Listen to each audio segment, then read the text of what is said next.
The first time that I thought of using my art as medicine was when I heard the story of my friend who had post-traumatic stress disorder be called into this meeting that was meant to assess whether she still had the condition. And she was basically called out of her home in the country into a big city, surrounded by high rises in this super stressful situation. And the room that she had the meeting in had red and white carpet, which was a huge trigger of the accident that caused her condition. And I remember just thinking, if only she'd had access to nature, to something in that moment. And so I wanted to give her a painting of nature, something that she could carry with her in her pocket, just to prevent that from happening again. So she would always have access to something beautiful and soothing and something to calm her.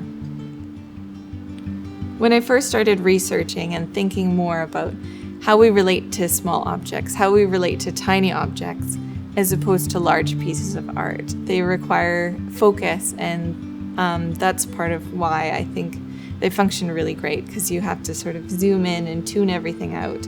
And I think that's a really cool opportunity to sort of meet people where they're at.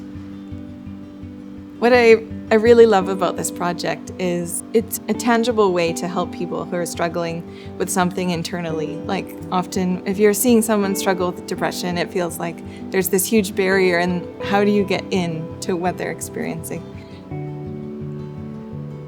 A curator said that she wanted to do a show of them, and that's when I sort of started to see them as having potential to reach people more.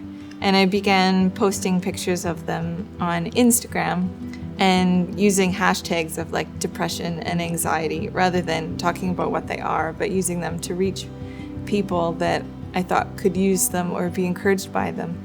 And somebody commented all the way from Brazil, I've struggled with depression and anxiety my whole life, and I've never seen something so beautiful in response to that. And it was just really cool to see how someone so far away, without even seeing one, just the idea of them was comforting to them. The way that people seem to react to these on just an emotional level, and the heart behind it seems to reach people. So I just hope that people are encouraged by what I'm doing.